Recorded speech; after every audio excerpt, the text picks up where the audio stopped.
Hello students, आज का topic है संविधान सभा। यह वीडियो सभी स्टेट पीसीएस एग्जाम्स के लिए उपयोगी है और आपके क्विक रिवीजन में आपकी बहुत मदद करेगा। आइए इसकी शुरुआत करते हैं। संविधान सभा के सिद्धांत का सर्वप्रथम दर्शन 1895 ईस्वी के स्वराज्य विधेयक में होता है, जिसे तिलक के निर्देशन में तैयार किया गया था। 20वीं सदी में इस विचार की ओर सर्वप्रथम संकेत महात्मा गांधी ने किया, जब उन्होंने वर्ष 1922 में अपने विचार व्यक्त करते हुए कहा है कि भारतीय संविधान भारतीयों की इच्छा अनुसार ही होगा। वर्ष 1924 में मोतीलाल नेहरू ने ब्रिटिश सरकार के सम्मुख संविधान सभा के निर्माण की मांग प्रस्तुत की। इसके बाद औपचारिक रूप से संविधान सभा के विचार का प्रतिपादन एम.एन. रॉय ने किया और इस विचार को मूर्त रूप देने का कार्य पंडित जवाहरलाल नेहरू ने किया। इसके बाद दिसंबर 1936 के कांग्रेस के फैजपुर अधिवेशन में संविधान सभा के अर्थ तथा महत्व की व्याख्या की गई। कैबिनेट मिशन प्लान के अंतर्गत संविधान सभा का गठन किया गया था। भारत में कैबिनेट मिशन 24 मार्च 1946 को नई दिल्ली आया।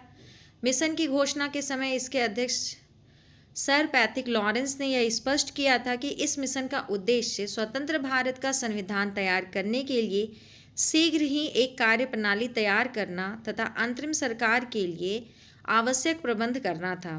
कैबिनेट मिशन योजना के तहत यह व्यवस्था थी कि संविधान सभा के निर्माण के लिए प्रत्येक प्रांत को 10 लाख लोगों के लिए एक प्रतिनिधि के अनुपात में जनसंख्या के सांप्रदायिक आधार पर स्थान दिए जाएंगे।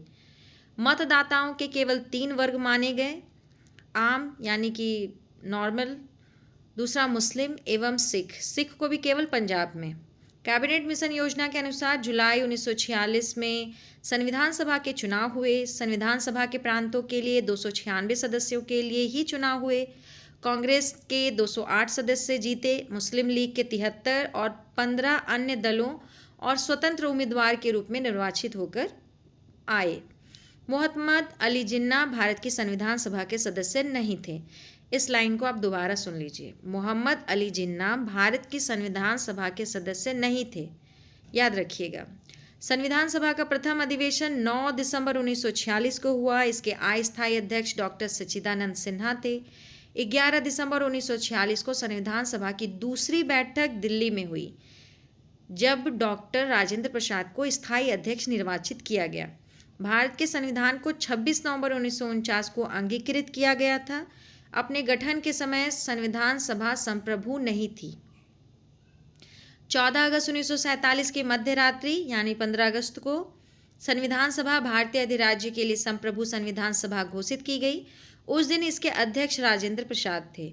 ब्रिटिश युग की केंद्र लेजिस्लेटिव असेंबली तथा स्वतंत्र भारत की संसद में अध्यक्ष का पद जीवी मावलंकर ने संभाला। ब्रिटिश युग में मावलंकर वर्ष 1946 से 14 अगस्त 1947 तक केंद्र लेजिस्लेटिव असेंबली के अध्यक्ष रहे एवं भारत के स्वतंत्र होने के पश्चात लोकसभा के प्रथम अध्यक्ष के रूप में वर्ष 1952 से 1956 तक रहे। वे वर्ष 1937 से लेकर के 1946 के दौरान बम्बई प्रांत के लेजिस्लेटिव असेंबली के भी अध्यक्ष रहे थे। अब देख लेते हैं क्वेश्चंस। पहला क्वेश्चन है, स्वतंत्र भारत के लिए संविधान की रचना हेतु संविधान सभा का विचार निम्न में से सर्वप्रथम किसने प्रस्तुत किया था? ऑप्शन ए है Swaraj party 1935, option B Congress party ने 1936 में, और 2 ऑप्शंस होंगे। मुस्लिम लीग ने 1942 में और ऑप्शन डी सर्वदल सम्मेलन ने 1946 में।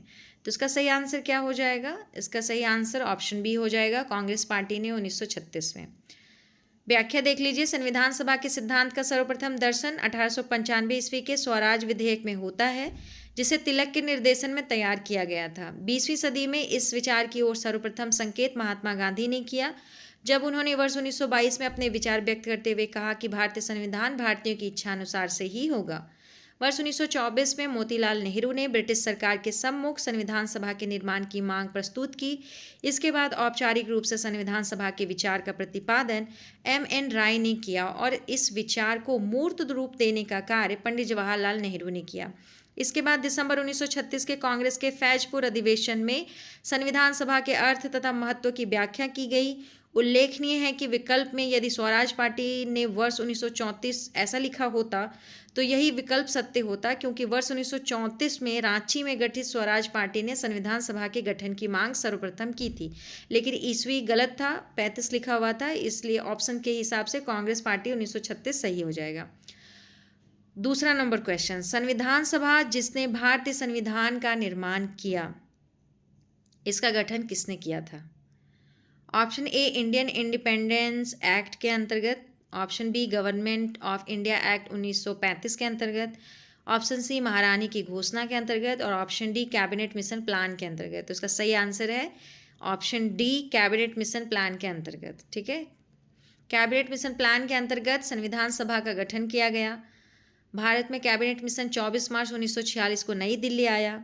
इसमें ब्रिटिश कैबिनेट के 3 मंत्री लॉर्ड पैथिक लॉरेंस, लॉर्ड एवी अलेक्जेंडर एवं सर स्टेफोर्ड क्रिप्स सम्मिलित थे। मिशन की घोषणा के समय इसके अध्यक्ष सर पैथिक लॉरेंस ने यह स्पष्ट किया था कि इस मिशन का उद्देश्य स्वतंत्र भारत का संविधान तैयार करने के लिए शीघ्र ही एक कार्यप्रणाली तैयार करना तथा अंतरिम सरकार के लिए आवश्यक प्रबंध करना था। मिशन के प्रस्तावों के अनुसार संविधान सभा का गठन प्रांतीय विधानसभाओं तथा देशी रियासतों के प्रतिनिधियों के द्वारा किया जाना था। अब अगला क्वेश्चन देखिए, निम्नलिखित में से किस एक ने भारत के लिए संविधान सभा के गठन का विचार दिया? Option A Simon commission, option B Rajaji formula, option C cabinet mission योजना और ऑप्शन डी वेवेल योजना। तो सी आंसर सही है, कैबिनेट मिशन योजना हो जाएगा। अगला क्वेश्चन देखते हैं, चौथा नंबर क्वेश्चन, कैबिनेट मिशन योजना के अंतर्गत संविधान निर्मात्री परिषद में प्रत्येक प्रांत को आवंटित सदस्य संख्या निर्धारित करने के लिए एक प्रतिनिधि कितनी जनसंख्या के अनुपात में था? यानी आपको बताना है कि कितना लाख प्रति व्यक्ति पर एक सदस्य निर्वाचित होकर के संविधान सभा में पहुंचेगा। ऑप्शन ए 8 लाख व्यक्ति, ऑप्शन बी 10 लाख व्यक्ति, ऑप्शन सी 11 लाख व्यक्ति और ऑप्शन डी 12 लाख व्यक्ति। तो इसमें ऑप्शन बी सही है, 10 लाख व्यक्ति। कैबिनेट मिशन योजना के तहत यह व्यवस्था थी कि संविधान सभा के निर्माण के लिए प्रत्येक प्रांत को 10 लाख लोगों के प्रति एक प्रतिनिधि के अनुपात में जनसंख्या के सांप्रदायिक आधार पर स्थान दिए जाएंगे। मतदाताओं के केवल 3 वर्ग माने गए, आम, मुस्लिम एवं सिख। सिख भी कहाँ? केवल पंजाब में। पांचवा क्वेश्चन, संविधान सभा का पहला सत्र हुआ था। ऑप्शन ए 16 अगस्त 1947 को, ऑप्शन बी 26 जनवरी 1948 को, ऑप्शन सी 9 दिसंबर 1946 को और ऑप्शन डी 26 नवंबर 1946 को। तो पहला सत्र जो हुआ था 9 दिसंबर 1946 को, दूसरा फिर क्या होगा 11 दिसंबर को। संविधान सभा की बैठक 9 दिसंबर 1946 को दिल्ली में आरंभ हुई। 2 दिन पश्चात 11 दिसंबर को सभा ने डॉक्टर राजेंद्र प्रसाद को अपना स्थायी अध्यक्ष चुना।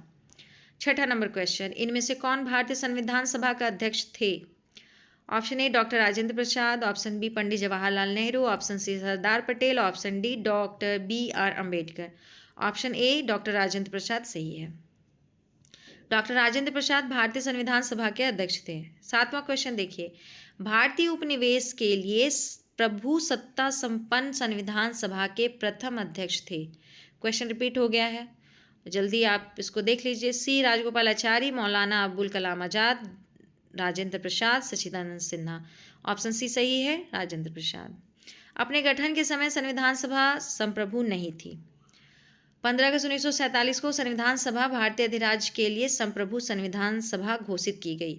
उस दिन चूंकि इसके अध्यक्ष राजेंद्र प्रसाद थे, अतः अभिष्ट उत्तर विकल्प सी सही हो जाएगा। ठीक है, अगला क्वेश्चन देखिए, क्वेश्चन नंबर 8, निम्नलिखित कथनों में से कौन एक सही है? स्टेटमेंट पढ़िए और बताइए कौन सही है। ऑप्शन ए, वर्ष 1946 में प्रांतीय सभाओं द्वारा भारत की संविधान सभा चुनी गई। ऑप्शन ए तो सही है। Option B, Jawaharlal Nehru, MA Jinnah और सरदार वल्लभ भाई पटेल भारत की संविधान सभा के सदस्य थे। जिन्ना साहब तो नहीं थे। ऑप्शन बी में जिन्ना तो नहीं होगा, तो ये गलत हो गया। ऑप्शन सी, भारत की संविधान सभा का प्रथम अधिवेशन जनवरी 1946 में हुआ, ये तो गलत है। 9 दिसंबर को पहला हुआ था, 1946 में। ऑप्शन डी, भारत का संविधान 26 जनवरी 1950 को अंगीकृत किया गया, ये भी गलत है। हम लोग अंगीकृत 26 नवंबर 1949 को ही संविधान कर लिए थे, तो लागू हुआ था 26 जनवरी 1950 ईस्वी को। तो सिर्फ ए ऑप्शन सही है, बाकी तो सब गलत हो गया। कैबिनेट मिशन योजना के अनुसार जुलाई 1946 में संविधान सभा के चुनाव हुए। संविधान सभा के प्रांतों के लिए 296 सदस्यों के लिए ही ये चुनाव हुए। कांग्रेस के 208, मुस्लिम लीग के 73 और 15 अन्य दलों और स्वतंत्र उम्मीदवार के रूप में निर्वाचित होकर पहुंचे। मोहम्मद अली जिन्ना भारत की संविधान सभा के सदस्य नहीं थे। संविधान सभा का प्रथम अधिवेशन 9 दिसंबर 1946 को हुआ। इसके अस्थायी अध्यक्ष डॉक्टर सच्चिदानंद सिन्हा बने। 11 दिसंबर 1946 को संविधान सभा की दूसरी बैठक दिल्ली में हुई, जब डॉक्टर राजेंद्र प्रसाद को स्थायी अध्यक्ष निर्वाचित किया गया। भारत के संविधान को 26 नवंबर 1949 को अंगीकृत किया गया था।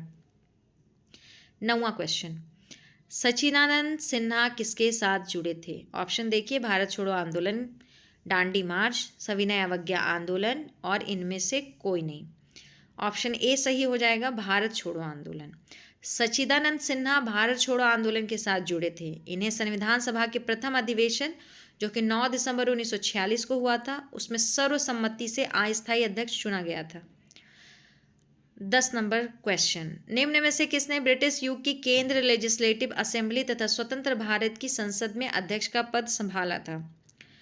Option A sir Abdul Rahim, option B GV Mavalankar, option C Ananth Sayanam Ayyangar, option D Vithalbhai Patel. तो इसका सही आंसर हो जाएगा ब्रिटिश युग की केंद्रीय लेजिस्लेटिव असेंबली तथा स्वतंत्र भारत की संसद में अध्यक्ष का पद जीवी मावलंकर ने संभाला। ब्रिटिश युग में मावलंकर वर्ष 1946 से 14 अगस्त 1947 तक केंद्रीय लेजिस्लेटिव असेंबली के अध्यक्ष रहे एवं भारत के स्वतंत्र होने के पश्चात लोकसभा के प्रथम अध्यक्ष के रूप में वर्ष 1952 से 56 तक कार्यरत रहे। वे वर्ष 1937 से 1946 के दौरान बम्बई प्रांत के लेजिस्लेटिव असेंबली के भी अध्यक्ष रहे। अब इसके बाद दूसरा टॉपिक होगा अंतरिम सरकार का गठन 1946। इसको हम लोग अगले वीडियो में देखेंगे। अगर वीडियो अच्छा लगा हो तो आप इसको लाइक कर दीजिएगा। क्वेश्चन सुनते जाइए। क्वेश्चन बताइए कि संविधान सभा का दूसरा जो बैठक हुआ था वो कब और कहाँ हुआ था? संविधान सभा का दूसरा बैठक कब और कहाँ हुआ था? यह आंसर आपको कमेंट बॉक्स में कमेंट करके बताना है। धन्यवाद।